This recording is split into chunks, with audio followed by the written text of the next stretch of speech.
It's time for another edition of The Flex. The absolute best fantasy football podcast in existence. So I'll say this, not to say that I disagree, but... I disagree. Oh, my God. Presented by Broadway Sports. All right, Flexers ready?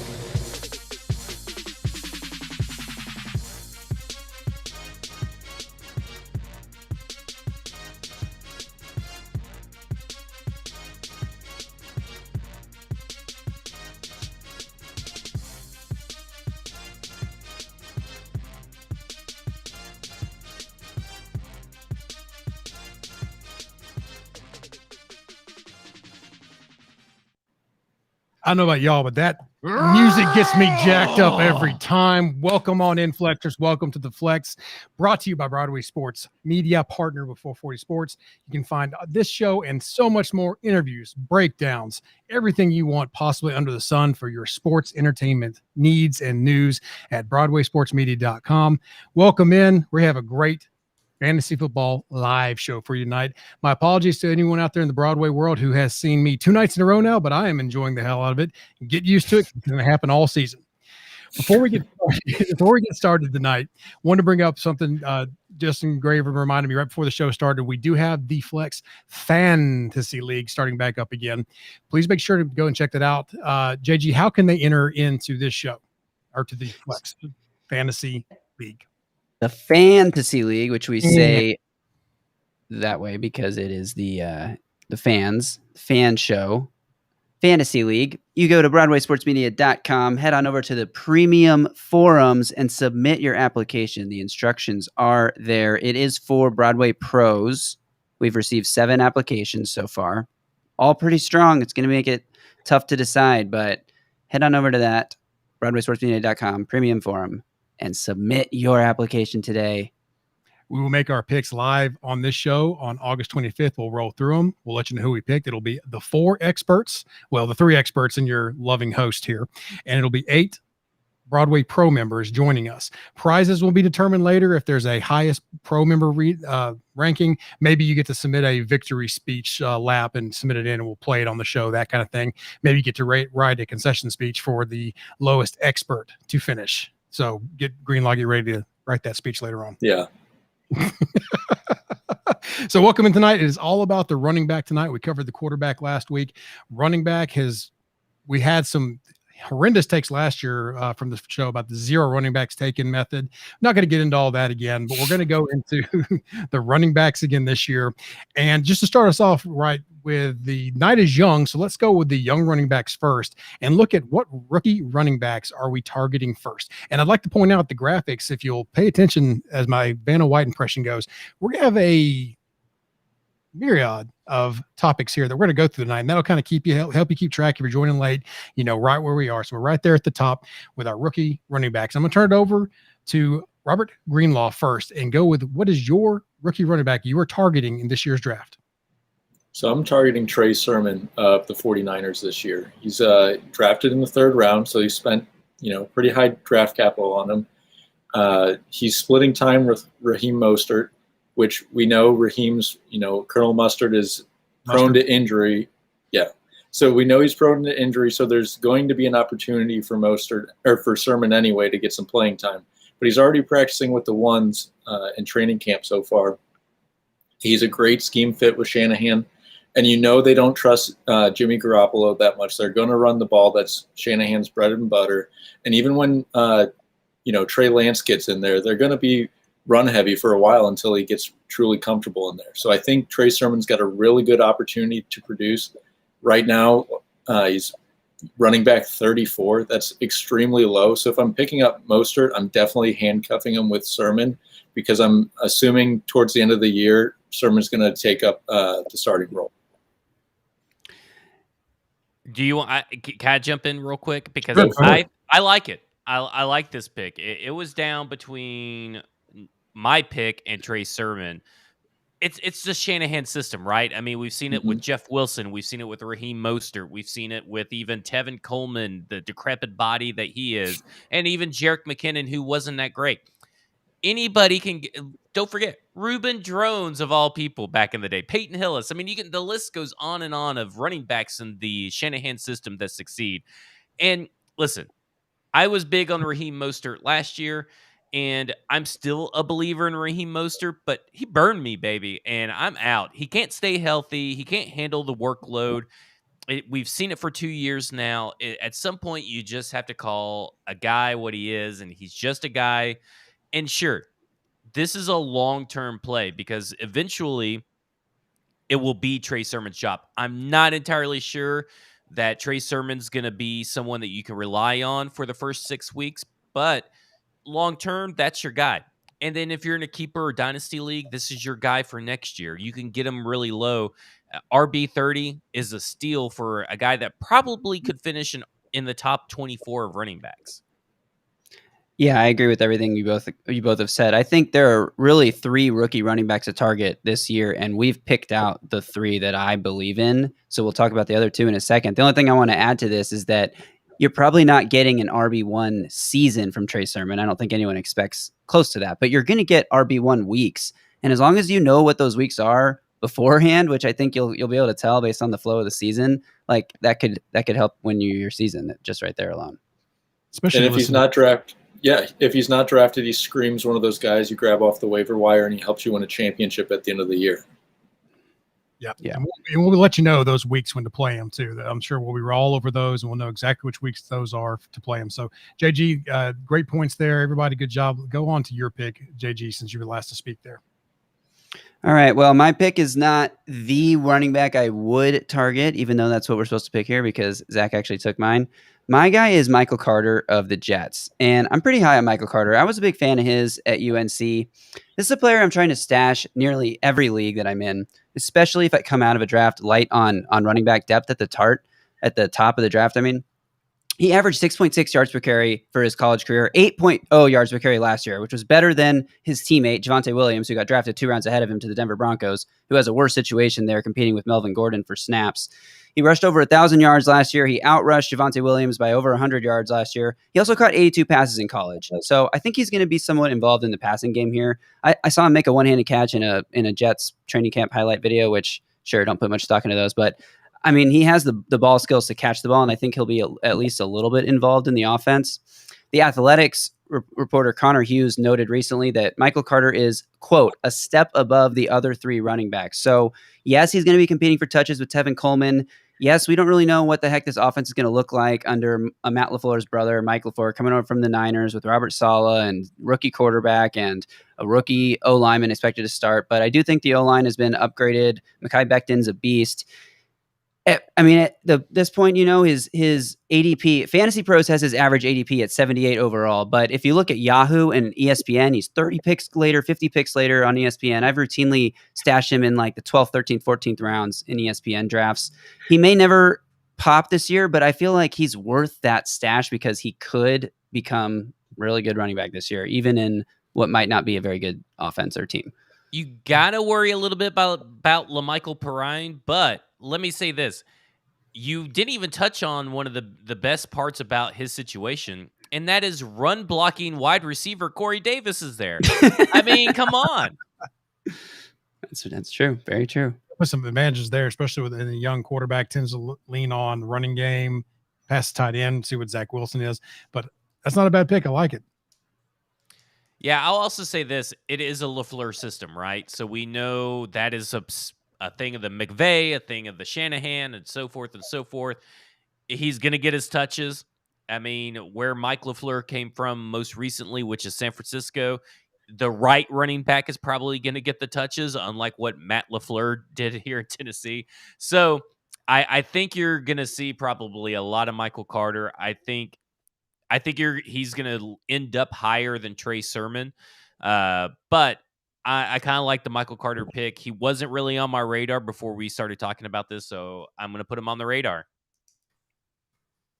You convinced at least one person. Good job there, Graver. Woo! I did it. Hopefully I get a gold star out of that. We'll see. We got one more to go. Zach, who is your rookie you're targeting? I mean, it was the obvious choice. It's Naji Harris. I mean, Naji Harris, listen, we all know that the Steelers last year had one of the worst running back situations in the league. Not only that, they had one of the worst run blocking O-lines, where they were 27th in run block win rate on ESPN. So even with all of that said, James Conner still somehow was running back 27, which is a borderline running back 2, which should have never happened in the grand scheme of things with that team.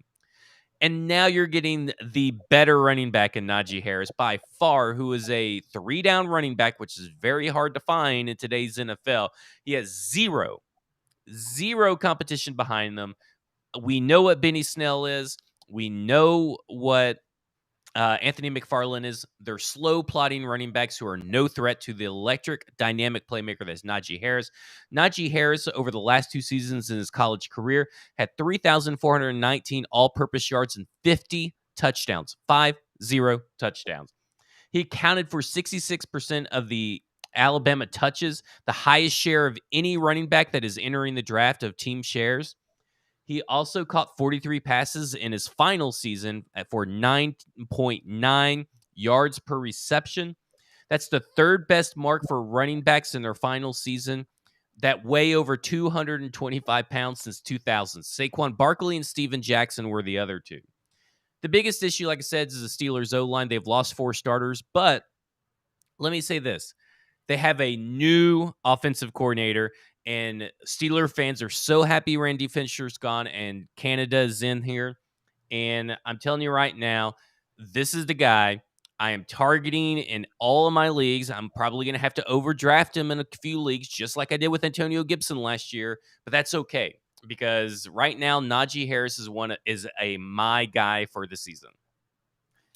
Absolutely. I'm right there with you. I mean, this is a guy who's being drafted right now behind Jonathan Taylor, Aaron Jones, Austin Eckler. I'm taking Naji Harris all day over those 3 guys. I know we're projecting, and I know a lot of people got burned last year with Clyde Edwards-Helaire not really amounting to what people thought he could be after the Chiefs took him in the first round. But the Steelers, like you said, I mean, they're not going to give the ball to anyone else. We know he's going to catch a lot of passes because Ben Roethlisberger cannot throw the ball deep. He's just going to be dumping it off to Harris all day long. He's the best hurdler in the history of the game, and he's just going to be a walking highlight reel for the Steelers. I can't wait to watch it.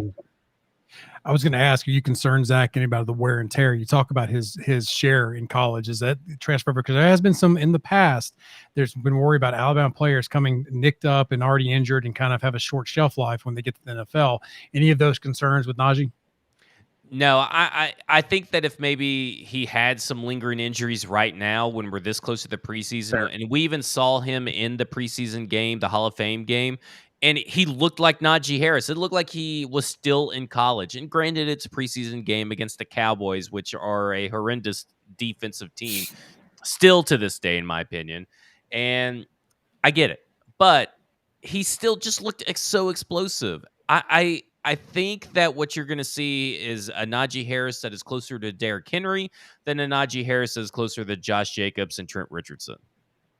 Agreed. And running backs that are drafted in the first round typically end up with running back 1 seasons. That's just how it works out. And like you said, the only concern I have is that Steelers offensive line. But beyond that, I think this is a home run pick. Shout out to my cousin Philip, still checking in the chat, saying Naji is Derrick Henry reborn. I think there were some announcers, I think, in the college game said they stood next to Naji and said that they thought he was bigger than Derrick Henry, and I think that's still blasphemous. That is just, I can't believe that. But time will tell. So I'm torn on this one. I actually think 2 of y'all tied. I actually like 2 of y'all's picks very much in this rookie section, and I don't know if it's allowed. It's my rule, so I'm going to make a ruling right now that I'm going to go ahead and allow it. I'm tying with JG and Zach for winning this round. I think both those are 2 guys I would love to target as rookies. I think that Naji, obviously, for the share he's going to get, and Michael Carter could be a sneaky one who just turns out to be that one that creeps up from behind and sneaks up into the top 10 of all running backs, and you have a great season compared to where you draft him or where he's going to be available for you. Michael Carter and Trey Sermon are probably guys that can be those. If you're middle of the pack and you can pick them up in the middle of the season, those could be end of the season league winners, whereas Naji Harris can carry your team the whole season. That's just from a fantasy strategy standpoint. I wouldn't mind rostering all 3 of them. If you can get away with it, that'd be great. but good luck with that for sure. All right, so moving on. We talked about the freshmen. Let's talk about the sophomores. So let's take a look at the second-year running back that has the best shot at being finishing the season top 5 in fantasy.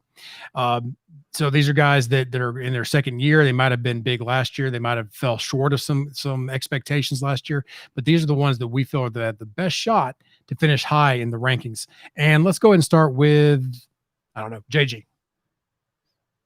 All right. My pick here is a guy. This is a little bit of a boomer bust pick. And the reason I went with him is just because I love his talent so much. And I think he's fun to watch, even though I hate this team.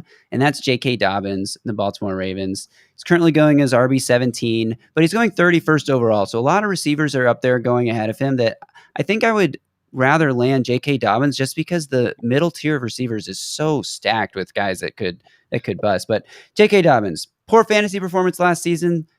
I would attribute that entirely to one thing, and that is opportunity. Because Dobbins led all NFL backs last season with 6.0 yards per carry, number 1 in the league.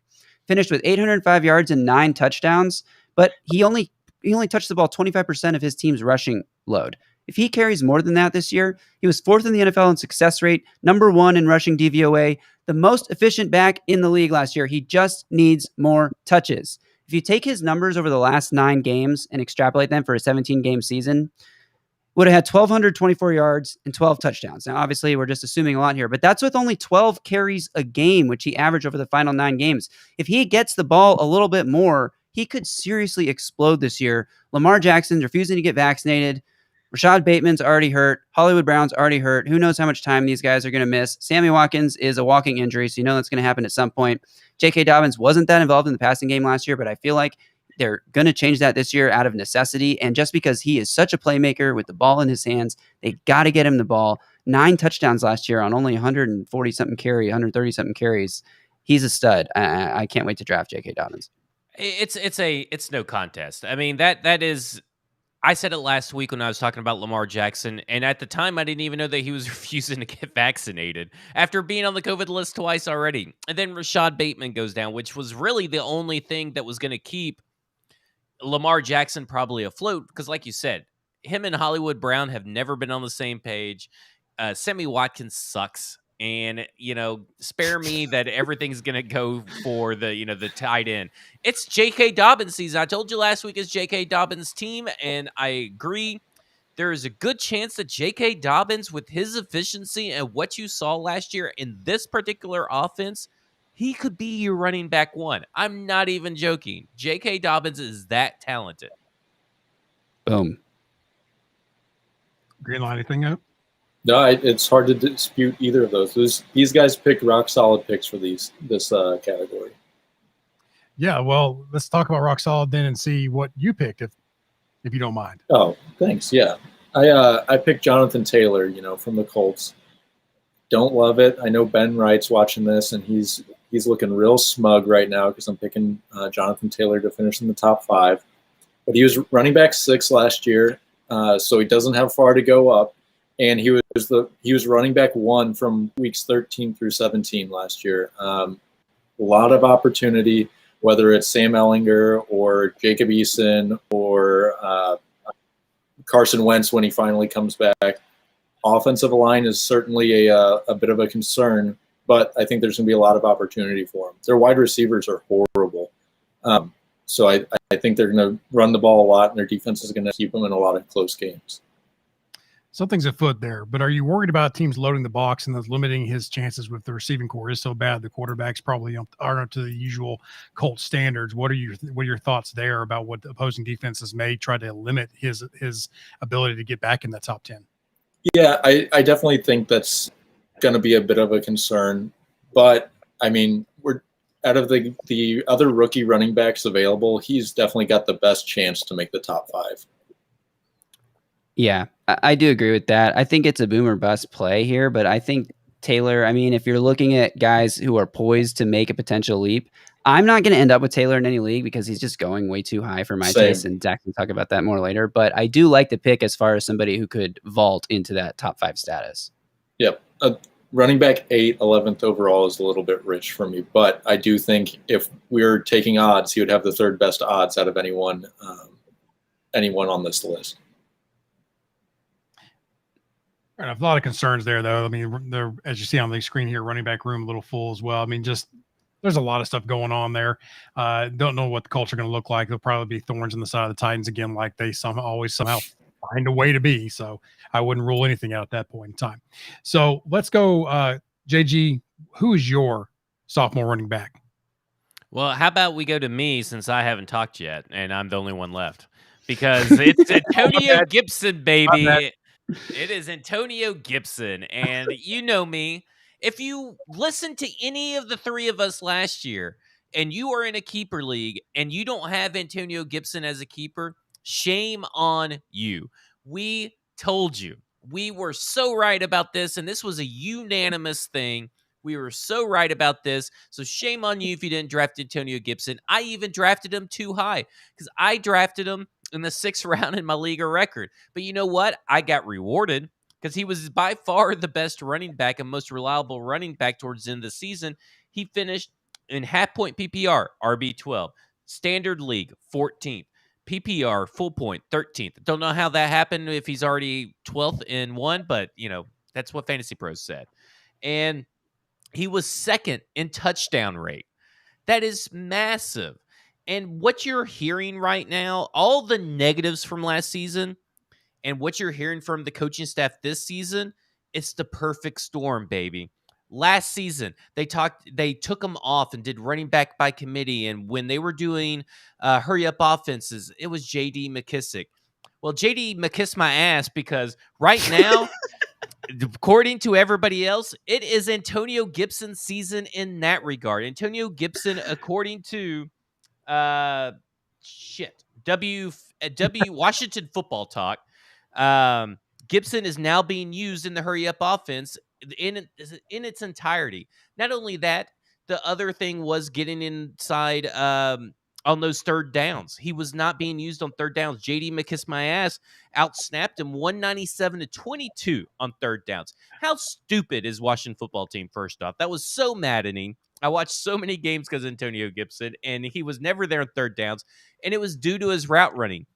And the running back coach, Randy Jordan, said it was his route running. And he would turn upfield way too quick. He wouldn't let his route tree develop.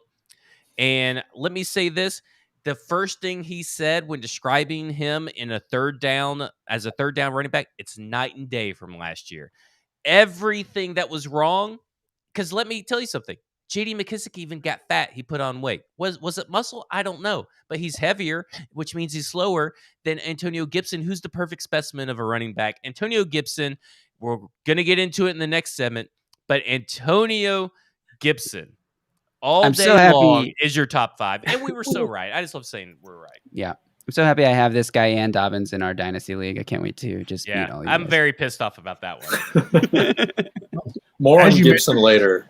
Yeah, as you mentioned, I'll get to that right now, as a matter of fact, because it's kind of funny. It's going to come up in our next topic as well. He's so nice. We had to talk about him twice. But real quick, this is a close one again, but I'm going to have to give the edge to Zach because I love that pick. I think Gibson's everybody's favorite on the show. He was a darling of ours last year. We were so right. So I'm really happy there. But we're going to move on. Speaking of Antonio Gibson, we're going to move on to our next topic is what is your strongest conviction around a running back narrative in this fantasy football season? And I'll just pick it out of thin air here. Greenlaw, let's go with you first. I'm going to go with a guy that we haven't talked about yet, which is Antonio Gibson. So I think Zach laid out why I like him so much, but I think he's going to be Washington's Christian McCaffrey. They have Scott Turner as their offensive coordinator. They're going to use him out of the backfield now. No more J.D. McKissick as Alex Smith's security blanket. It seemed like that was the reason he was on the field. J.D. McKissick ended up as like a viable flex option for most of last year. And now 75% or more of those touches are going to go to Gibson. So I think this is a slam dunk. I'm drafting him as higher than his current ADP, which is RB12, because I think he's going to get a lot of opportunities. I have him in a keeper league, a 3rd round pick, and I think that's going to be unbelievable. Brag about it some more. And I'll Would you like me to? Yeah, Yes, I please. mean, I think you should listen because you listen to the show, obviously, right? I mean, Yeah. that's what we all Listen talk to about. yourself speak. Cody Stansel puts out on the chat: has the offensive line improved or after draft/free agency for Washington? That offensive line was fine. The offensive line is good. I know everybody wants to talk about how bad the loss of that Trent guy. What was his name? Trent something. They Trent went Williams. Yeah, Trent Williams. But they didn't really miss a beat. They were the 14th best offensive line when it came to run blocking. And right now, it's preseason, so we really don't know how these teams really will stack up. But right now, projections have them facing the 4th easiest run defenses across the NFL. Plus, if the run blocking is bad, he, like you guys have talked about, he's just going to catch the ball out of the backfield. He's going to be a stud. PPR, non-PPR, it doesn't matter. And they drafted JG's boy, Sam Cosmi from Texas, as an offensive tackle, too. Hook him. Get out of here. Oh, wait, we just got flagged 15 yards. Yeah, 15 yards. Get out. Oh, my gosh. All right, so, Zach, why don't you kick us off? What is your strongest conviction surrounding running back narrative this year? Well, Greenlaw built off of my narrative. I'm going to build off his. I'm going to use my narrative to build off his last segment. Jonathan Taylor sucks. Give me a fucking break about Jonathan. Okay, you're done. That's enough. I think you nailed it. We're talking about a crowded backfield. He is a script-dependent running back because when they fall behind, because they will, because Carson Wentz sucks, they have no left tackle. When they fall behind, they're going to be turning Nyheim Hines and giving him dump-off passes. So he's a script-dependent running back. Through 11 games last year, the first 11 games he played, 55.4 yards per game and only 5 touchdowns. That's pathetic. And then on top of that, he played the Raiders and the hapless Jags, and that's where all of his yardage and touchdowns came from. And everybody's loud like, oh, see, Jonathan Taylor proved my narrative right because I'm a stupid draft geek who can't fucking see that Jonathan Taylor sucks. And Got him. On top of that, you cannot depend on playing the same teams of the Raiders and the Jags every year. And listen, his ADP has slowly came down because at some point he was RB3 or RB5, and he's slowly already dwindled down to RB8. If you want to be the guy that takes the risk, go ahead. I'm not buying anything on this Colts offense. This is almost just like the Raiders for me. I'm not buying hardly anything on the Raiders, and I am just out. I'm not taking him over certain wide receivers and tight ends or even Patrick Mahomes in the first round. And he is facing the 5th hardest rush defense in a projection form. Spare me the Jonathan Taylor is some godsend of a running back. He's going to be, I think he's going to be probably the 4th worst running back out of the second-year running backs. Wow. Got him. Dang. Hey, Ben, thanks for coming and hanging out. We appreciate it. I mean, come on. I mean, you just got so many running backs back there. I mean, what do you expect? Like, I don't get this Jonathan Taylor love just based off 2 games, just because everybody at some point decided that he was going to be awesome, even though he's a fumbling machine. He's already fumbling in training camp. Listen, there's no wide receiver that's going to warrant double coverage. There's no tight end that warrants coverage. They're all going to be keyed in on Jonathan Taylor anyway. Good fucking luck. Boom. Enough said there. JG, who's your pick? All righty. My pick here, strongest held convictions I have this year, is that Nick Chubb is being drafted too low. Now, I know he's going as RB7 right now and 9th overall, but I just feel like it should be higher. Nick Chubb, to me, is one of the safest running backs in this entire league right now in terms of guaranteed workload. I know he's splitting time with Kareem Hunt, but he's going to get guaranteed workload. Even though he's not really involved in the passing game, he just doesn't have the same question marks to me as some guys like Alvin Kamara.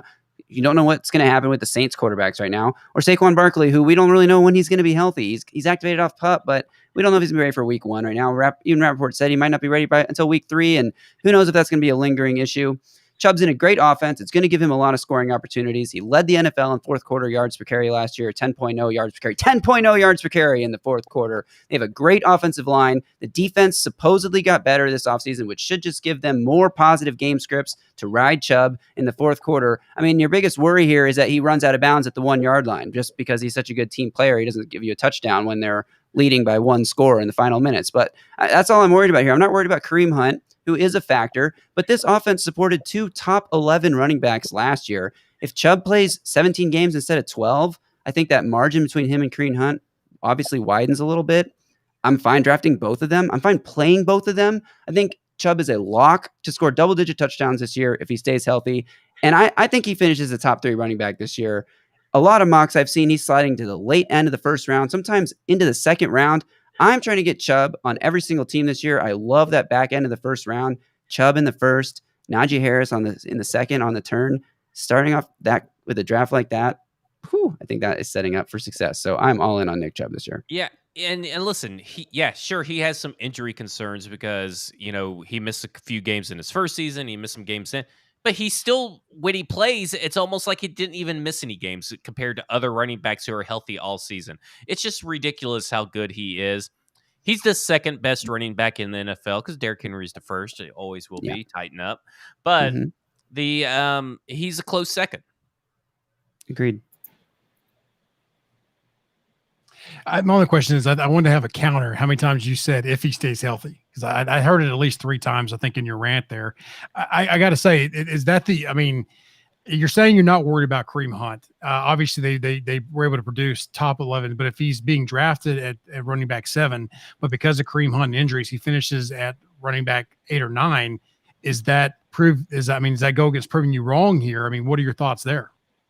I think that that's in the range of outcomes, but I think that that's like his floor, all things, staying healthy, which makes him one of the safer picks. And in the first round, you just can't whiff on your first round pick and have a great season. That it's really, really hard. I mean, you can if you play the waiver wire really well, or you have the lucky handcuff or whatever. But like, if you can nail your first round pick, it really it gives you a leg up throughout the season.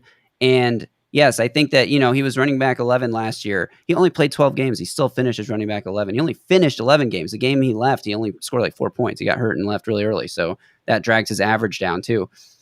I don't know. I'm all in on Nick Chubb. I know I said if he stays healthy a million times. That's just a caveat for every single player. It has nothing to do with his specific health. It's just because he only played 12 games last year. So people see where he finished in the final running back standings, and he's all the way down outside the top 10. But like, sort by points per game, and he jumps to like 8 or 9, which is perfectly. I think he could be even better this year. The way that the Browns, second year in Stefanski's offense. I talked about it last week with Baker Mayfield, but I like the Browns' offense. I don't know how you can't. Their offensive line is amazing.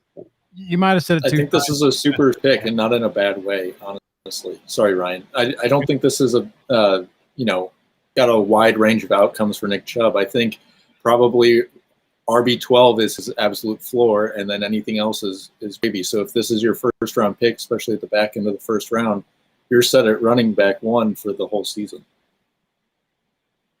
I was just going to say, you might have said it 2 times or 20 times or 2 million times. I can't really know. I apparently am not paying attention to the show. I didn't let Zach go earlier, so working on some things here. I am update now. We are ready for me to pick a winner for this one, and I got to keep it consistent.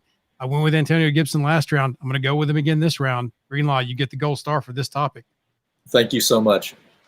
No problem. So, and special announcement, joining the show, it was our guest, Derrick Henry.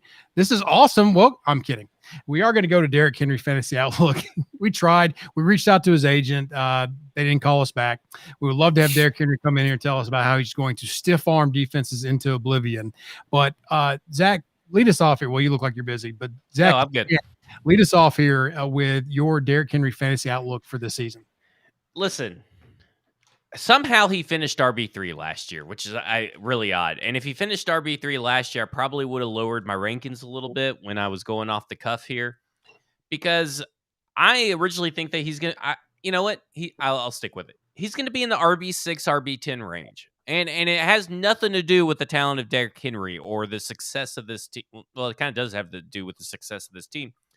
Because with Julio, Ryan Tannehill, and A.J. Brown, there's only so many places the ball can go. And Derrick Henry is facing the 9th toughest run defense schedule. Look, he starts off a little slow typically. Now, that may not be a problem with Julio Jones on the outside. And listen, this could open up some big running game. I just don't know if you're going to see a top 5 running back performance out of Derrick Henry.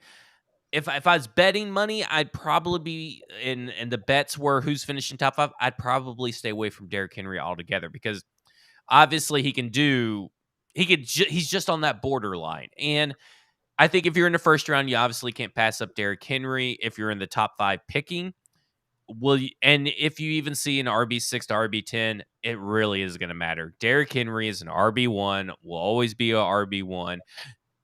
But you got to remember, he went 2,000 yards last year and still is RB3. It's just kind of crazy. Yeah.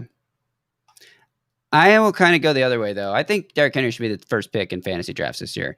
And my reasoning is very similar to my Nick Chubb take. And it's the safety element. CMC is coming off a major injury. We don't know how that's going to affect him. There's a lot of new weapons in Carolina. I'll get to the Panthers later. Alvin Kamara, I mentioned him earlier. Saints quarterback situation. If Jameis Winston wins a job, that is really bad for Camara because Jameis Winston does not check down. If Taysom Hill wins a job, that's also bad for Kamara's red zone production. So I'm low on him. I just feel like there's no player. Dalvin Cook's the other big guy who might finish ahead of him. Dalvin Cook feels like he gets hurt every year. The Vikings are a COVID disaster right now. I don't want anything to do with the Vikings. Derrick Henry, there's no player in the league with a bigger guaranteed workload who's been more durable over the past few years, who runs for more yards after contact than most players run for. I know that he's not going to run for 2,000 yards again. He might. But even if he has 500 less yards and 5 less touchdowns, and he has 1,500 yards and 12 touchdowns this year, I mean, that could be a fantasy winning season for your first round pick when there's just so much boom or bust potential with all the other guys. So yes, he may not finish RB1. He may not have the pass catching upside, but I feel like because you know he's going to touch the ball 15 to 20 times every single game, you know he's going to get every single red zone carry. He's just the safest player in fantasy. Yeah, hard to disagree with you. Yeah, it's hard to disagree with what JG said. I understand having a little bit of reservation with the added, pass catchers with Julio or Darrington Evans maybe eating a little bit into the workload, although I'm not sure it's going to be a ton. But I do think he's super safe and definitely someone I'm going to target especially if he's available in the back end of the first. Yeah, that offense can go either way as far as it's going to open things up more for him, or is there going to be too many targets for the share for it to be as great as it was?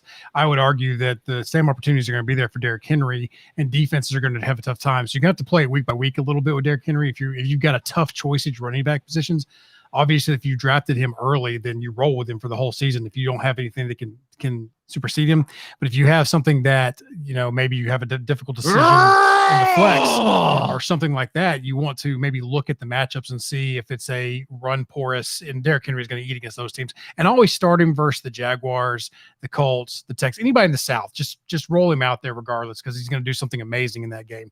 I had a friend a couple of years ago that asked us before. To be fair, this was before Derrick Henry's magical runs, but it was versus the Jaguars, and he was debating. He said, "Should I start Mark Ingram or Derrick Henry?" And Jonathan Bourne and I were like, "You got to start Derrick Henry. He's going to go nuts tonight." 99-yard touchdown night. He went that night, and he didn't start him. So don't be that guy. Don't be. I should have it up. I'm going to get that for next time. Don't be that guy for sure. And that was the first week of the fantasy playoffs, by the way, which is my last point on Derrick Henry, is that he always heats up in December, which is the most important time for your fantasy team. Those last weeks of the regular season and the fantasy playoffs. The best runner in the best time of year. Again, safest player in fantasy. Just draft him if you can. He's going to go early. Plus, if you're a Titans fan, he's a good option to keep on your roster to also root for your fantasy team, but then root for your favorite team. Can't go wrong there for sure. And no, I don't think Graver's mom got any autographs from any week from Derrick Henry unless I missed a notification. And if you are correct. No, and actually, breaking news, she got Dak Prescott's autograph, and that's why he's got a shoulder injury now. It was the MRIs. He's addicted. Oh my gosh! All right, it's a recreational one. Real quick, before we move on to our next, we got a few topics left. Go ahead and start loading up some questions for us about running back specific things, anything you want to need. We're going to ignore your questions just for a minute so we can save some time at the end of the show for Q&A, get some stuff going there. So start loading those up in the chat. We'll keep track of them. We'll get to them at the end here. But let's move on to our forgotten running backs. Running back, someone who performed high level last year, people really shouldn't be forgetting about, but for some reason, they're just not on the tips of people's tongue or the top of mind when it comes to running back performers in fantasy. And Zach, start us off again. Well, the Dak Prescott news is pretty pertinent because if he is out and if he has to go to rehab for this MRI addiction, which the Cowboys think he has, this pick doesn't really matter. So I wasn't big on Ezekiel Elliott when the offseason started. In fact, my brother-in-law, Eric Janer, who may be actually watching, was trying to brag about trading for Ezekiel Elliott and how great Ezekiel Elliott's going to be. And I just couldn't get around to it. I started coming into it with Ezekiel Elliott recently, and I'm thinking, okay, Dak's back, going to have some hard knocks, some, uplifting moments from that.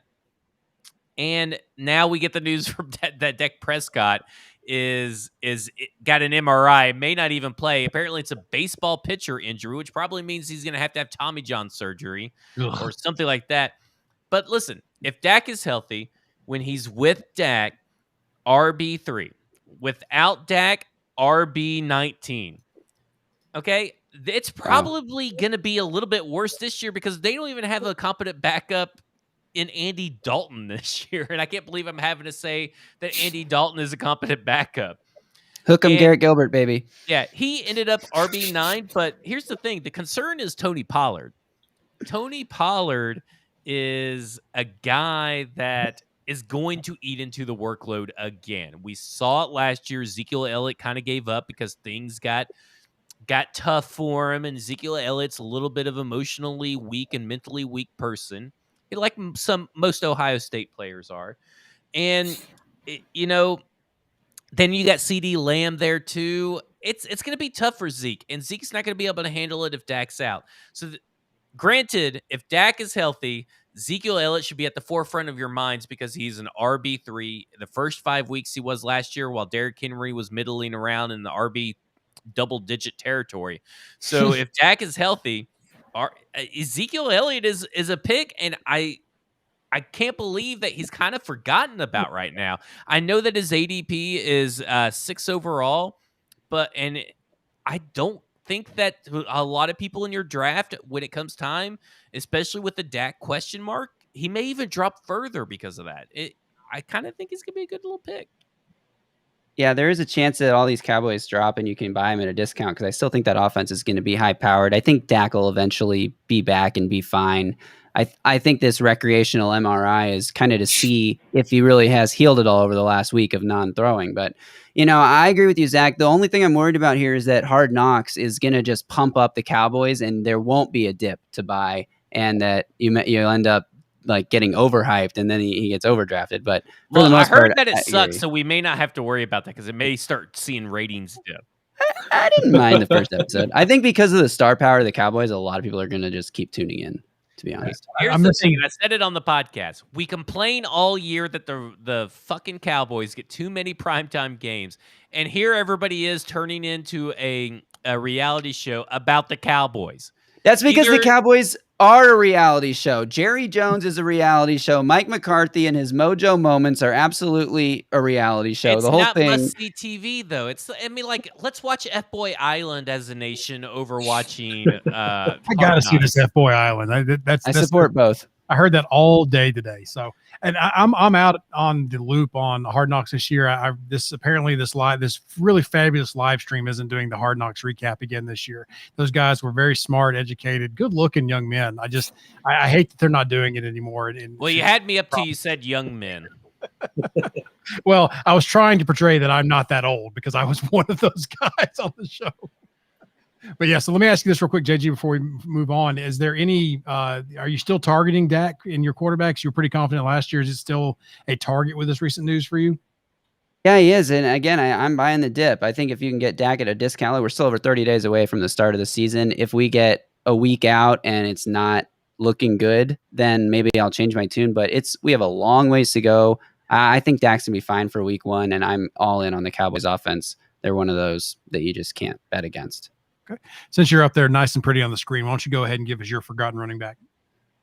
All right. My forgotten guy is Chris Carson of the Seattle Seahawks. To me, he's just a solid RB2 that everyone doesn't like to draft because he's not sexy. In 2018, finishes RB15. In 2019, he finishes RB12. He only played 14 games. In 2018, only played 15 games. In 2019, Last year, he only played 12 games, slid down to RB19. But the games he did play, PPR average points per game, he finished ranked RB13. So with Shane Waldron going up to Seattle from LA, supposedly bringing that Rams outside zone based offense up there, you might see a better, more efficient run offense. Although, what's crazy, a lot of people don't realize this, Chris Carson led the NFL in rushing success rate last year, successful runs on over 64% of his carries. Seattle was still stuck in all these third and long situations because their passing game was terrible, but they got Shane Waldron there. I feel like it's going to be a more efficient offense with more scoring opportunities. I don't know if he has the upside to finish as like an RB1, definitely not the RB1. And I don't know if he has an RB1, he's going to be in that RB10 to RB15 range, but that's a solid weekly floor for your team that can be very reliable, allows you to take high upside picks elsewhere on your roster and shoot for the moon. And I think he warrants that third or fourth round selection if you end up starting your draft with a couple of receivers and or a tight end and you need an RB2. I mean, he's as dependable as they come. Plus, he always has those couple games. He's got that floor, like you mentioned. Plus, he always has those big boom games every once in a while too. So if you've got a nice floor going where you can count on him, and all of a sudden he's going to spike in a couple weeks depending on the matchup, he may be a really nice pick there for somebody, especially going where he is. Yeah. And after the season, Pete Carroll said that he wanted to run the ball even more. They're too dependent on Russell Wilson's arm, so can definitely see him solidly in that top tier of RB2s. I fully agree. doubt. I have nothing to add. I think you guys hit it on the head. Nice. Perplexed by this. I think we just crashed the chat. Whatever that happened. All right. So, Greenlaw, who is your forgotten running back? My guy is Alvin Kamara. JG tried to, dunk on him a little bit earlier because, he might have Taysom Hill as his quarterback, which I agree. That's about worst case scenario. Taysom Hill is not a quarterback. I don't know why one of the smartest offensive minds in football in Sean Payton tried to make him the quarterback one. But if that's the case, I'm still not worried about it. Cameron Jordan's been on record saying, I think people are going to be amazed by how much Alvin Kamara does for us this year. He was RB1 last year. A lot of that's because of the 6-touchdown game, but he was still top 3 running back before that. He's going to have a ton of opportunities in the passing game, especially if they get rid of Michael Thomas before the season starts. He is the RB1 for them. There's no, guy behind him that's going to take any touches from him. So very solidly on Camara as an RB1. He's going to have a lot of opportunity. The offensive line is still really good despite not having, a good quarterback. Their offensive line is good. So not too worried about Camara, even though it seems like some people are down on him. Yeah, I agree. And I do think if they get rid of Michael Thomas, then not only is Camara their RB1, he's also going to then be their wide receiver 1 at that point. So he might have led them in receptions last year anyway. So get rid of Thomas for sure. And he's going to have a lot of opportunity. He finished his RB1 last year. A huge part of that was the 6-touchdown game, but that's also part of why his weekly ceiling is so high, is because he could score a 6-touchdown game in the fantasy semifinals or whatever. So I think it's weird to see a guy who finished his RB1 overall, who, Breeze missed a lot of last season. It wasn't like he was out there the whole time. To then drop to RB4 is kind of a far fall. Now, I'm still taking Derrick Henry over him. That might be it, though. Yeah, he doesn't have the durability concerns that a Dalvin Cook has or a Saquon Barkley has or a lot of these top guys. I mean, there's no reason why he can't be RB1 again next year. Right. I agree. I agree too. And I get this feeling, and how my feelings went last year. We kind of had my feeling about Justin Herbert and some other things. I get this feeling with the Saints offense too. If somehow Jameis Winston, football needs Jameis Winston to be that starter of that offense. They need him to take the reins. It'll be either the worst thing every week for football or the absolute best for football. But I really think that Alvin Kamara would thrive with Jameis Winston. I just call me crazy. I get this feeling. I have nothing to back it up. No stats, no great football insight, but just Jameis Winston with perfect 2020 vision, getting his chance again. I think he'll throw to his team more than the other team this go around. So we'll see what happens. So, and that's actually going to be my winner. Greenlaw, you get my gold star for this topic with Alvin Kamara. I think you presented the best effort.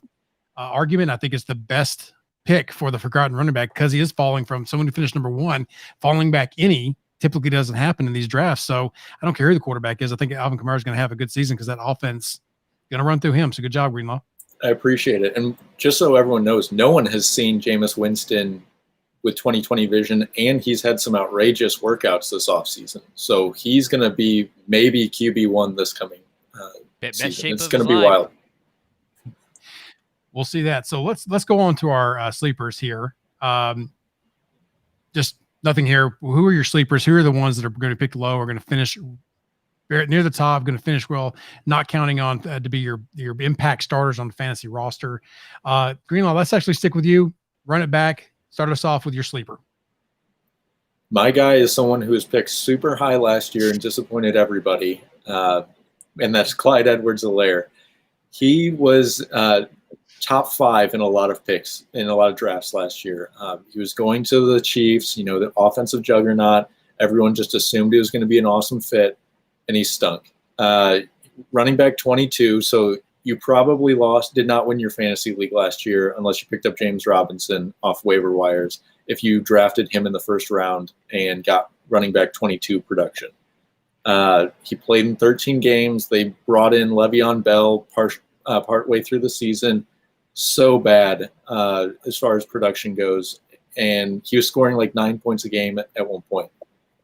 This year, they got a completely new offensive line. There's no competition behind him. The offensive line is very young. And I think that's what's going to play into him being successful is when you have a young offensive line, pass pro is normally the last thing to come along. So I think they're going to run it a little bit more. He's going to have more opportunities. And in the red zone, I think he's going to become a factor again with teams keying a little bit more on Kelsey if they, trying to take him away a little bit. So I think this is a bounce back for him. I'm not saying RB1 like he was drafted last year, but I do think he can be a really solid RB2, which, he was last year, even though that's not a guy you really wanted to plug into your lineup. I think this year he'll be a guy, you put him in that RB2 spot and you're going to be, consistently getting 15, 16 points a game. Yeah, the Clyde Edwards-Helaire hype train really took me down. I traded for Clyde Edwards-Helaire thinking that he was going to be something, and I traded for the next running back that I get to talk about in the next segment for something, and it took me down a dark path. It was overhyped. It was worthless. What a disaster Clyde Edwards-Helaire was. I am hoping for a bounce back, but I'm not too confident. I think 22nd overall. I think if he's in the 3rd or the 4th, that's when I'm going to jump on him. I'm going to pass over him in the 2nd round myself.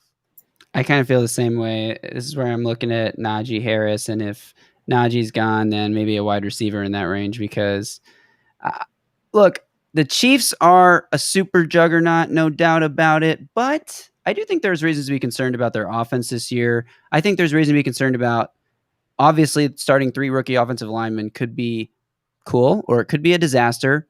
Orlando Brown coming in to play left tackle after he's been a right tackle his whole career and only played left tackle for 8 games and playing for Lamar Jackson at left tackle. I know Patrick Mahomes can move around, but blocking for Lamar Jackson has got to be easier than blocking for any other quarterback. So let's see how it goes. Patrick Mahomes is a very unique style where he just drops back and back and back and back, and a tackle forcing his guy around the arc in that situation, not necessarily the best. So let's see how this Chiefs offense looks this year. Sammy Watkins, I know Sammy Watkins gets hurt every year, but he played a pretty big role in this offense.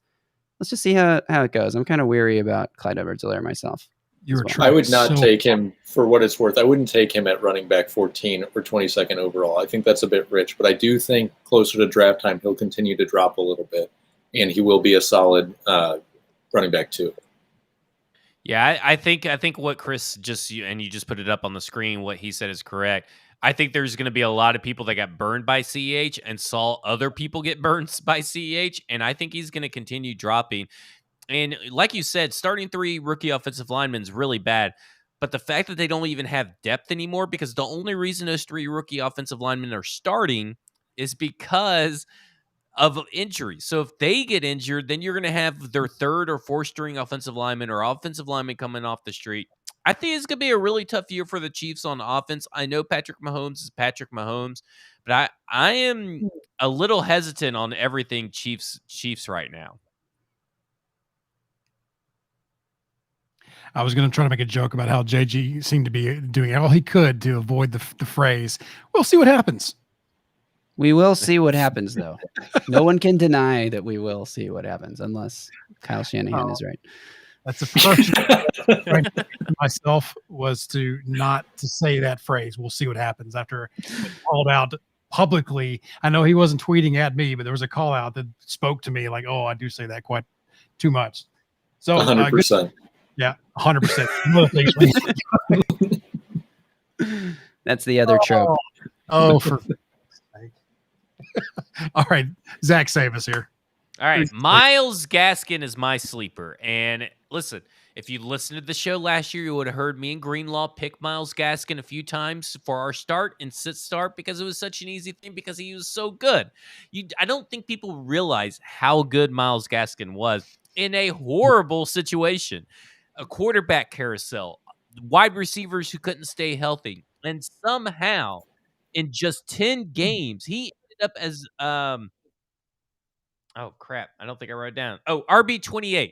And he only started 7 games, played in 10 games. So started 7 games, RB28. And the future's bright for Myles Gaskin. He's got to wear shades. He turned 183 touches into 972 yards. 183 touches is nothing. Derrick Henry shits 183 touches before he even gets onto the field. And he got 972 yards and 5 scores. He's an excellent pass catcher. So he's not coming off the field in third down. If you want to give a pro comparison that's currently in the league to someone like Myles Gaskin, you can look over to Austin Eckler. If you're a believer in Austin Eckler, get dime store Austin Eckler and Myles Gaskin and get better value because he'll be better than Austin Eckler is. I'm telling you right now, with the additions that this team has made on offense with Will Fuller, Devontae Parker, and Jalen Waddle, Tua's looking great. The offensive line got a little bit better. They're in a better offensive system than Chan Gailey's system. And there is no competition behind him. Spare me Malcolm Brown. Spare me Salman Ahmed or whatever that guy's name is. Ahmed. It doesn't matter. Listen, I don't care about the salamander back there. I care about Myles Gaskin. And let me say this, is that you are getting a steal in Myles Gaskin. I'm trying to trade for him in a few leagues, and I'm getting no response because obviously people want to keep him. This is the guy that you need to be targeting, much like your RB2 and Chris Carson. This is a bona fide RB2 that I think has one of the highest upsides that nobody is talking about across the fantasy football world. He could be an RB1 for sure. I mean, he was getting, I had him last year and he was getting 20 points a game before he died, but he's back. He's back and he's better than ever. At 46 overall, that seems like a steal. I cannot even believe that's where he's getting drafted, but people aren't gas guys like Zach and I are. Well, let me say this. I think that's going to continue to drop too. Sorry. I'm just excited about Myles Gaskin. No, I agree. No, and what I was going to say is you look over here on our graphic on the right, finishes RB28 overall, but that's because he only played 10 games. He averaged 16.4 PPR points per game. And like you guys said, I mean, at this value, if you start your draft with 2 absolute stud wide receivers because you choose to go that way, like Tyreek Hill and Devontae Adams or any combination that you want, you come back around with Myles Gaskin and Chris Carson those next 2 rounds. I think your roster is looking absolutely fine. Yep. Well, and I look at it this way, just real quick. It's so hard to find 3-down running backs that never come off the field, and he is one of them. Derrick Henry even is a guy that comes off the field, right? And he's probably going to come off the field more with Darrington Evans being healthy. It's so hard to find those guys. Naji Harris, Myles Gaskin, Alvin Kamara should never come off the field, but even Latavius Murray eats into him. It's hard to find these guys, and this is a guy that you can put some faith in and get probably, I would say by the end of the day, his ADP is probably going to be 6th or 7th round. And I just think that he doesn't have the name recognition. He's on a team where people are just gonna be like, oh, the Dolphins, they don't. I don't believe in Tua. I don't think this running back's be good. I think there's a narrative around this team where you can find some value picks all the way through. Yeah, I agree. All reports are that Tua is looking pretty good so far. So maybe it's a good time to hedge your bets on the running backs as well. See if they'll boom this year with Gaskin. So good stuff there, Zach. Way to interrupt JG about 4 times and not let him get his point. So I'm going to turn it over to JG at this point and let him give his sleeper pick. Yes, and Griffin nailed that Myles Gaskin one there in his comment when we first started this segment, so I wanted to give him that shout out. All right, let's get to my sleeper. It is Damian Harris of the New England Patriots, and now this is a real sleeper because he could be terrible. Only averaged 9 points per game last year. Doesn't catch the ball a lot. We don't know what New England's offense is going to look like. We don't know who their quarterback is, but we do know what Cam Newton recently said to Mike Giardi, which was, quote, "You won't see me being a battering ram like I once was." A battering ram, a.k.a. Cam Newton, stealing all of the running back touchdowns in New England. Last year, Cam Newton had 42 red zone carries, 19 of those inside the 5-yard line, which was the 4th highest number of any player in the entire league, including running backs. Damian Harris only had 6 red zone carries last year. That could happen again, yes, but if Mac Jones ends up winning the starting job or playing sooner than later, there's a chance that Harris benefits and becomes that goal line carry recipient. And Bill Belichick was raving about him recently. He said he's really improved from year 1 to year 2 and loves his work ethic. And Bill Belichick raves about a lot of players, but he didn't have to say this stuff in the press conference. He said it in, and he said it. So I think of Harris as a great running back to take a chance on in the 9th and 10th rounds, that kind of range if your running back depth is weak, because he could end up being a solid RB2 or even better. I mean, he could end up scoring 12 touchdowns this year if he gets the brunt of the goal line carries for the Patriots. We're a little far removed from it, but we're not too far removed to remember Legarrette Blount. And last year we were big Harris guys on this podcast, and there were games where he rewarded us. There were games where he was that guy, but the Patriots offense was just so putrid. Yeah. They got run blocking extraordinaire tight end in Jonnu Smith. And let me just say, I just think this is going to be a good situation for Damian Harris. I like Damian Harris. I'm with you. And I think McCorkle winning the job is best case scenario for him. The sooner McCorkle wins that job, the better. Yep. Agree. Yeah, Joker's gonna ball out this year for sure. With little faith in Cam Newton in this podcast at this point in time, Cam Newton may just go off this year. He may be all healed and ready to go. So who knows? Hey, but he's not going to be the battering ram. He said it himself. Yes, it's going to take away some of the value, or at least you would think it would, right? Yeah. So as much as it pains me to do this, I really like Zach's argument. I'm going to give him the gold star and he's winning with Myles Gaskin. I'm actually really liked all of his arguments there, and I think the Myles Gaskin is the true sleeper. Clyde Edwards-Hilaire, fine, but I don't view that as a sleeper because he's known, even though people maybe sleep on him a little bit compared to last year, but not all the way. Myles Gaskin, people probably aren't even targeting in their drafts at this point in time. Who knows, unless they're smart and listen to this show. But good job, Zach. You win that gold star. And just a little recap, he does have the lead right now, so the both of you have a little bit to make up here. One of you has no chance of winning this week again, so might as well give up. I'm kidding. But let's go on to the busts. Let's go on to our last topic here, the busts. And Greenlaw, who is your bust at running back this year? My guy is Saquon Barkley. Ooh. Running back 5, 5th overall. Might not even start the season, as JG said earlier. Might not even start till week 3. He's never healthy. He played in 15 of the last 32 games. This Giants offense is a cluster. The whole team is. They got people retiring left and right. Kelvin Benjamin's retiring and stealing things out of vending machines. It's crazy up in New York. I would stay away from every single person on this offense. Daniel Jones is a fumbling machine. Who even knows if he'll be able to hand the ball off to Saquon before fumbling it? Running back 5 is so impossibly high. I would take Naji Harris over him. I'd take Chubb over him, which we talked about. There's a lot of guys that I like way better than Saquon Barkley, and they're a little bit more durable than him too.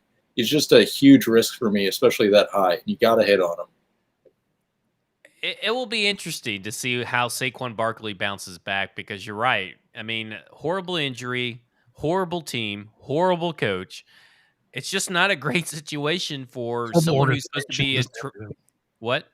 Horrible organization. Just everything. Oh yeah. Just Dave Gettleman. Yeah, it's gonna be hard for him to transcend and be what he's being drafted to be. And I think it's odd that of all players in all situations that we've seen over the years and running backs who come off injury who suddenly drop off, it's like CMC and Saquon Barkley, neither of them ever got injured. I just find that so odd that neither of them Yeah. got injured last year and they were perfectly fine and there's nothing to worry about.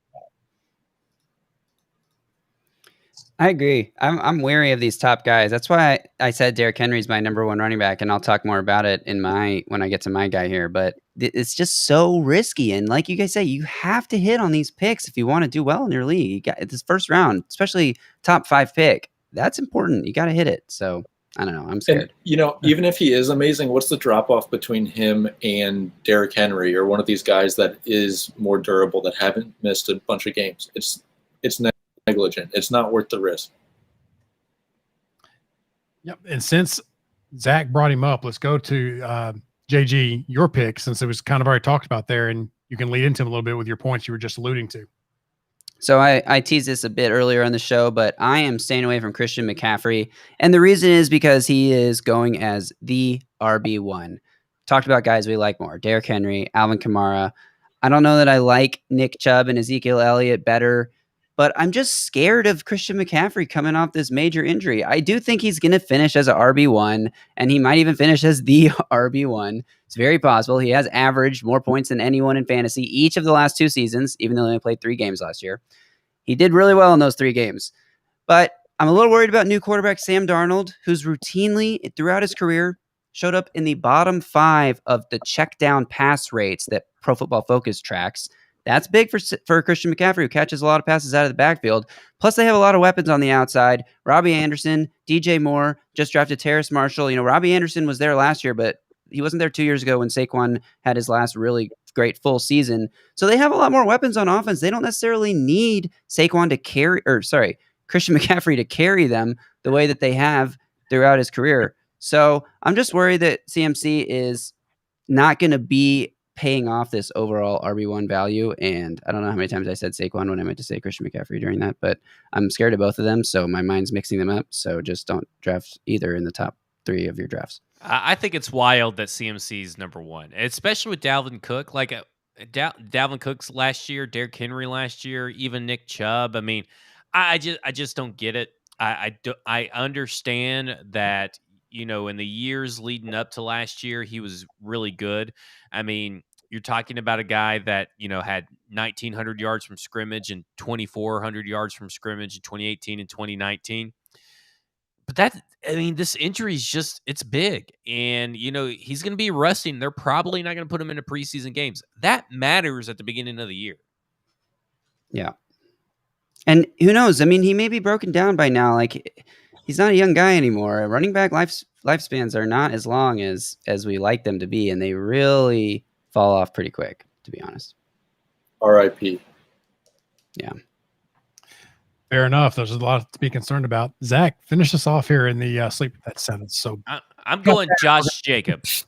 And I want to start off with saying, fuck you, Josh Jacobs. I traded for you last year when it mattered most in the middle of a run, and you let me down.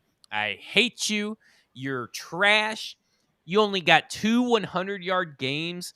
Somehow you got 12 touchdowns, but you know what? That's really just because there's nobody else to take them away from you. And now here comes Kenyon Drake, and he's going to take them away from you because you guys are going to be behind most of the time, and they're going to take you off the field because you can't catch.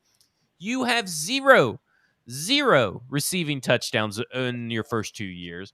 You had 3.9 yards per carry last year. You're facing the 7th hardest rush defense.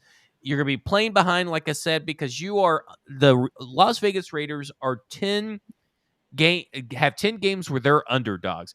Not only that, your receivers didn't really get better. So that means you're going to see, yet again, probably top 5 stacked boxes like you did last year in 8-man plus 8 or more man boxes stacked up against you. This is a person, now I keep saying you because I hope you're listening, or hope you somehow Google your name and you find out that I talk so much shit about you, because I hate you. I just despise you. I will never draft you. The only Raider I will ever draft this year is Darren Waller, and I'm not even going to look at trying to draft any Las Vegas Raiders. I think they're one of the worst teams in the NFL. They're one of the worst ran teams in the NFL. And Kenyon Drake is going to just eat into any kind of value that Josh Jacobs has. I was going to say, don't ever accuse Zach of being just pro Bama all the time, because that rant right there, you can't do it. You can't say that he's pro Bama and then pull up that rant and see what he said about a former Alabama player at running back. So well done. Burn me. I have a long memory. I'll never forgive you. You sound very hurt. And I'll say, Josh Jacobs was like top 4 in the NFL, I think, in red zone carries last year. I think he was maybe tied for 3rd in carries inside the 10-yard line. And the guy he was tied with, Kenyon Drake, just got added to his team. Both guys scored 9 rushing touchdowns from inside the 10. One of those guys is going down this year, and I feel like it's going to not be the guy that they just signed in free agency and paid a bunch of money to. It's going to be the guy that's slow, that doesn't hit the hole fast. It's going to be Josh Jacobs. Yeah. There you go. Well done. I honestly think y'all all three brought up wonderful points here. And for the first time ever in the history of the Flex, we've got a 3-way tie for the gold star here. But with that 3-way tie, that does mean that our grand champion this week is Zach Lyons, Mr. Incredible. 2-0. 2-0. Got a lot of catching up to do over here. A lot of catching up. I did win 2 ties. It's like Sid Start all over again. 2 of my gold stars were ties, so I didn't win anything outright. Well, make better points and I'll pick you. I don't know what to tell you. Great. Well, those are all our topics. We did finish, guys. We did it. We got all of our topics in under 2 hours. Wait, we shooting for an hour or 2 hours? Either way, it was fun. I did see a couple questions. I didn't know if anything was piled up in the chat. Mr. Producer, did you catch anything? I did see Javonte Williams, I think, question. We do have a Javonte Williams question. Should you try to go Javonte Williams late in the draft for the Broncos? What do we think? I think you should, because let's be honest here. He's RB25 right now in ADP, probably 64th overall. I'm not a believer in Melvin Gordon. He can't stay healthy. He's got the wear and tear that you don't want in a running back. He's not very efficient. I think Javonte Williams is probably worth it taking a flyer on, kind of similar to Michael Carter or Trey Sermon. You take a flyer on him later. If you draft Melvin Gordon, you better handcuff. You better handcuff him and Royce Freeman, because the Denver backfield, as always, is a fucking total mess and a disaster, and you should really just stay away from it. But if you're going to own one of them, Javonte Williams. If you're going to own Melvin Gordon, you're going to have to get all of them. Yeah. Yep. Yeah, so play with your benefit of not having the bulk of half your roster be Broncos running backs, and just go with the one that you want to stash instead of having to go, which one's going to stay healthy and have more than 5 carries this week for me? Because as we stated before, that Broncos running back situation is a mess, and I'm not sure it's so much different this year. No kidding. What about Travis Etienne? While we're on the rookie running back subject. I'm out. I'll keep James Robinson just because he's a low keeper value in some of my keeper leagues, but I really don't have tons of faith in either of them. Is he still running practice primarily from the slot, or is that just like a mini camp thing? I think that was a mini camp. That was a mini camp thing, but I am worried that James Robinson's going to take a lot of touches. I mean, I'm also worried that Jacksonville's offense just isn't going to be that good, and they're not going to get into the red zone and scoring opportunities a lot, and that Urban Meyer has said a very, very Mike Mularkey-ish thing a few weeks ago where he said, like, we're going to impose our will and do our thing, and we don't care what the defense is doing. It's like, in 2021, okay, man, good luck. Like, I don't know.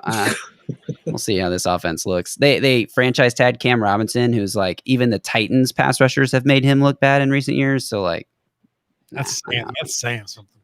That's another team. I'm out on almost everybody on that offense. I'm definitely Marvin out. Jones is kind of a fun value just because he's going so late, but that's it for me. I see a Saquon question in here. Oh, no, sorry, we have an Austin Eckler. I missed that one completely.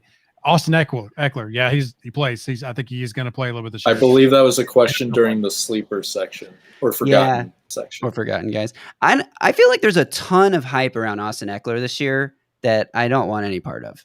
Has this guy stayed healthy? That's kind of how I feel about the Chargers. Is like I'm kind of a little weary about this hype surrounding the Chargers because there's always that sophomore slump that's lurking, right? I mean, remember the hype out Baker Mayfield and all these guys, and there's the sophomore slump. It's almost like you have to rely on Austin Eckler to stay healthy. You have to rely on Keenan Allen, who's also injury prone, to stay healthy. I don't even know who their tight ends are. And then Mike Williams, we know he can't stay healthy. And they got doctor running around stabbing everybody in the lungs. I just don't know if, I think that Justin Herbert is potentially the real deal, but I think that you may not see the 15 games that you saw last year from Justin Herbert duplicated with more film on tape for defenses. And the stable metrics for quarterbacks are performance in a clean pocket. And one of the most unstable metrics for quarterbacks is performance under pressure. Justin Herbert made so many amazing plays under pressure last year, which is like great. You want to see a guy make plays under pressure, but his performance from a clean pocket was kind of disturbing. And there's this chart floating around Twitter right now that shows average depth of target compared to accuracy. And Justin Herbert is below the trend line, and he's also one of the lowest depth of target. This is from a clean pocket. One of the lowest depth of targets from a clean pocket. Don't waste a clean pocket. Target down the field. So I'm worried about this whole Chargers offense as well. So, sorry, Ryan. I know you're big on you like to bring up about Justin Herbert every 5 seconds, but I don't know about it right now. Hey, I guaranteed him last year. This year's, whatever. I got it right last year. You did. Whatever. I didn't get much right last year. Give me one thing, Zach. You can't win everything. Dang it. Just got to get my jabs in. That's the guy who's picking you every week to win. I would say yes to this question. If Saquon drops to mid or end of round 2, I'm taking him end of round 1 even, I think. I mean, if he's really falling. It's top 5 that's risky for me, I think. If he drops to round 2, a lot of your risk is mitigated. You got to snatch him up if he's in round 2. Yeah. You just can't let him pass because you know what? Then you're going to be like, you're going to end up regretting not taking him. Mm-hmm. Well, and when you say bust, just to clarify, earlier, you're saying bust because of where they're being drafted or how they're being thought compared to where they're going to finish. That's still going to be a bust because you're not going to get everything, the thing for your buck. But at some point in time, those guys that even though we're saying busts, the farther they fall down, the risk outweighs. The risk is outweighed at that point in time, and you don't be stupid at that point. I mean, I would say that about all 3 of those guys, that they're starting to fall down to that part, which they won't. Just be honest with yourself. They're not going to do that. So make your plans accordingly to avoid them early. Let someone else take that risk and then pick someone better like Derrick Henry or Camara. Just do that kind of thing. That's all we're saying here but if those guys tend to fall back for your second pick early in the second round, there's no reason not to. Yeah, if you're at the turn, like 10, 11, 12 in a 12-team league and they're still there, you take them. I mean, you don't because number 11 or number 12 is going to take them, or whoever's after you is going to take them at the turn before your turn comes back. So you got to take them. Vibes on Kadarius Toney? No. Why? Rookie? Get him? No. The vibes on Kadarius Toney is that he's a loser. Sorry, Stoney. And he plays for the Giants. Yeah, he plays for the Giants. Bad vibes all around for Kadarius Toney. It's not Kadarius Toney himself. It's more his offensive coordinator, his quarterback, his teammates, his organization. There's a lot of concern surrounding Kadarius Toney, the person. I mean, it's very Isaiah Wilson-esque over there. With that. Not quite. Not quite, but pretty close. I hear what you're saying. I'm kind of hoping he does well just because I selfishly I found a random football pack of cards that I hadn't bought one in a while, and I picked them up, and in it was a Kadarius Toney signed rookie card. So for my purpose, I hope he does well. Yeah. Good luck. I was actually surprised none of us talked about Mike Davis. Me too. I left Mike Davis for JG because last week when we were talking about Matt Ryan, you brought up Mike Davis, and I was like, I'll leave it to JG. And he just totally just forgot about him. I appreciate Griffin for mentioning this because it was between Davis and Damian Harris for my sleeper. And I do think Mike Davis is actually – my worry is that somebody that none of us have heard of yet. Preseason starts on Friday, right? Or Thursday. Tomorrow. The Falcons play against the Titans on Friday. Some fourth quarter guy that no one's ever heard of is going to go off, and then in preseason week 2, he's going to like have a good game, and then by like week 3, we're going to be like, who's this guy? Oh, he had a good preseason. Oh, and like some random guy we never heard of is going to emerge in Atlanta. I think Mike Davis is a good pick to like handle the majority of the workload for like the first quarter of the season. Your league winner this year is going to be some random no-name Atlanta guy who gets all the carries in week 16 or week 17, whatever your championship is now. Trust me on this. It's going to be this is the situation on all accounts. This is a situation that produces a random ass fantasy superstar, is where you have an older guy who's never been able to be the lead guy and literally no one behind him. There's no one else. Here are the guys that JG thinks are going to be, candidates to win your league. Cordarrelle Patterson, Keith Smith, which just sounds like a generated name, Kadri Allison, former Titans legend Donta Foreman, Caleb Huntley. That could be the one. and Javian Hawkins. Those are the guys that JG thinks could win your league. Pass on all of them. Mike Davis ended up as RB12 last year, and now he's going to a place where there's no competition. It is just him in a great offensive system in Art Smith with a great offensive head coach. Mike Davis is right now is RB26. We're talking about an RB12 last year in a arguably better situation, dropping down to RB26 and 65th overall. And some of them he's going around 72 and 75.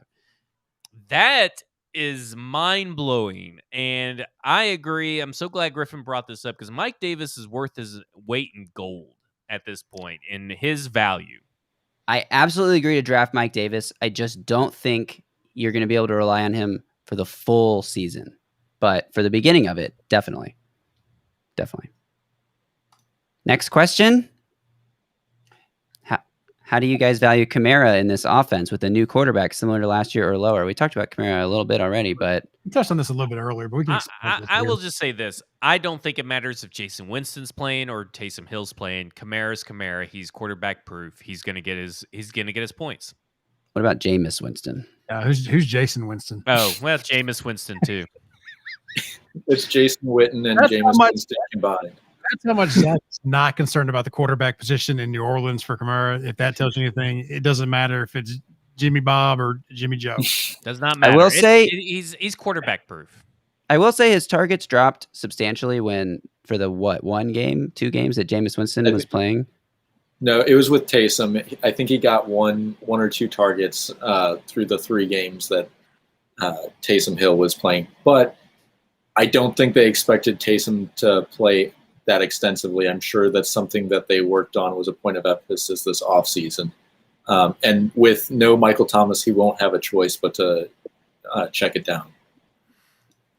True. Stoney, I'm sorry for mocking Kadarius Toney so much. I like you, and I hope that you say. I'm probably disinvited from his show next Thursday. He invited me on the show. He's like, shit, getting that guy out of there. No, Stoney, come back. So, guys, I don't see any more questions. I'm going to take this chance to wrap it up. Thank you, Cody. It was a great show. We had a lot of fun. We may get out of here in under an hour and a half, which is my wife's going to kill me. So, congratulations. Thanks, guys, for putting me in the doghouse again tonight. I appreciate it. So, just as a reminder to pull it back together, go to the BroadwaySportsMedia.com. Check out the premium chat section to sign up and write your story, your dissertation, why you should be part of the fantasy sports league with us. Check that out, BroadwaySportsMedia.com. Check out the show on Twitter at BroadwayTN, the show on AdFlex on Broadway on Twitter. Head on over, get your Too Fast, Too Derrick 2K shirt. It is a masterpiece. Too sweet. Zach, you should really be cutting these promos, man. That's just perfect. So, but that's it for us tonight. Until next time, Flexers.